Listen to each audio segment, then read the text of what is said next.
భారత్కి పాకిస్తాన్కి మధ్య యుద్ధం జరిగింది.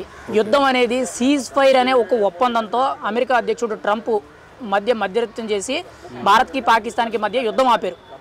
ఇప్పుడు దాన్ని ఉల్లంఘించే విధంగా పాకిస్తాన్ మళ్ళీ కూడా బ్యాక్డ్రాప్లో ఈ డ్రోన్లు ఇవన్నీ బ్యాక్డ్రాప్లో నుంచి సరిహద్దుల ప్రాంతాల మీద దాడులు చేస్తుంది. ఎలా అనిపిస్తుంది అంటే పాకిస్తాన్ మాట మీద నిలబడుతుందా? ఇప్పుడు ఈ తీరుని ఎలా చూడాలంటారు? పాకిస్తాన్ మాట మీద నిలబడదు. ఎందుకంటే వాళ్ళకి కావాల్సింది పబ్లిసిటీ.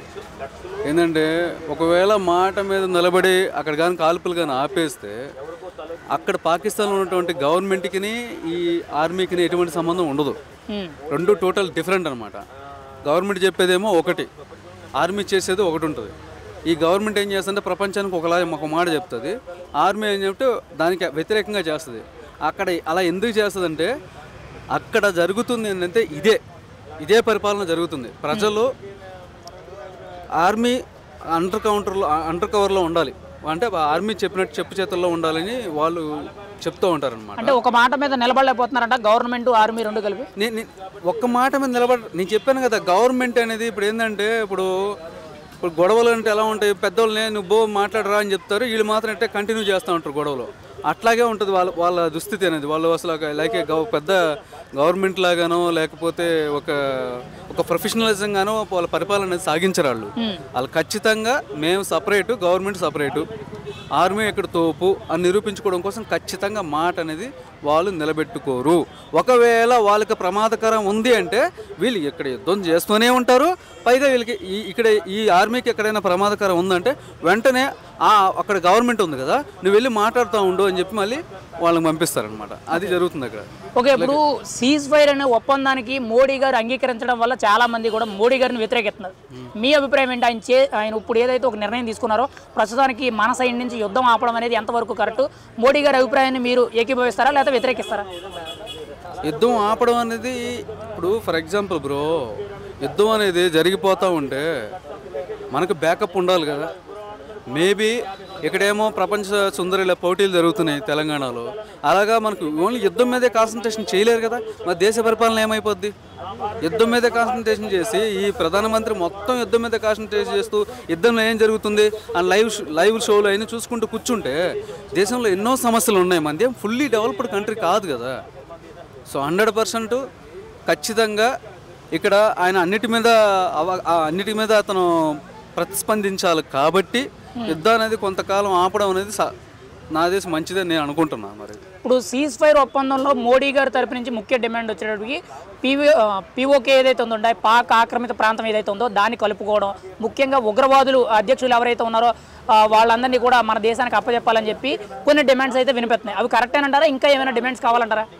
డిమాండ్స్ అనేది చేయడంలో హక్కు మనకు ఉంది, మన భారతదేశానికి ఉంది. 75 ఏళ్ళుగా మనకు ఆ సమస్య ఉన్నది ఎట్లాగే. సో డిమాండ్ చేయడం మనకు హక్కు ఉంది. కాకపోతే ఇందులో ఉగ్రవాదులు మనకి అప్పగిస్తారనేది మాత్రం కామెడీ. వాళ్ళు మనకైతే అప్పగించరు, అది కామెడీ. కానీ డిమాండ్ చేయడంలో తప్పలే కదా, ఆయన ప్రధానమంత్రిగా చేశాడు. ఇంకోటి వచ్చేసి మీరు అన్నట్టు పీఓకేని మాకు అప్పగించాలనేది ఖచ్చితంగా పీఓకే అయితే మనది అవుతుంది.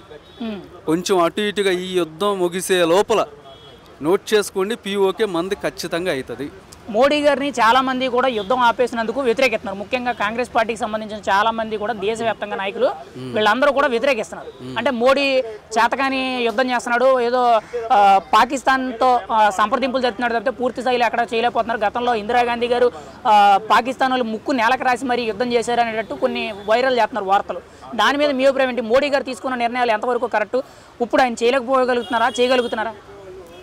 గతంలో వాళ్ళు ముక్కుకి నేల నాశారంటారా, అది జరుగుండొచ్చు. కానీ ప్రాణ నష్టం కూడా చాలా ఎక్కువ జరిగింది. వాళ్ళు మనం ఖచ్చితంగా పాకిస్తాన్తో ఇప్పటి వరకు జరిగిన 4 యుద్ధాల్లో మనమే గెలిచాం. 4 3 యుద్ధాలు జరిగినాయి అనుకుంటా. అన్ని యుద్ధాల్లో మనమే గెలిచాం. కానీ ప్రాణ నష్టం చాలా ఎక్కువ జరిగింది. కానీ మోడీ గారు ఇప్పుడు మనం చేస్తున్న యుద్ధంలో ప్రాణ నష్టం మనకు చాలా తక్కువ, అవతల వాళ్ళకి చాలా ఎక్కువ జరుగుతుంది.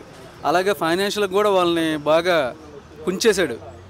సో ఇవన్నీ స్ట్రాటజీలు చూసుకుంటే సో మోడీ గారు ఈజ్ ద బెస్ట్ అని నా అభిప్రాయం. ఫైనల్గా భారత్కి పాకిస్తాన్కి మధ్య యుద్ధం, ఈ సీజ్ ఫైర్ ఒప్పందం గురించి మీరేం చెప్తారు? మోడీ గారి గురించి మీరు ఒక మాటలో ఏం చెప్తారు ఫైనల్గా? మోడీ గారు అయితే కంకణం కట్టుకున్నాడు అబ్బాయి.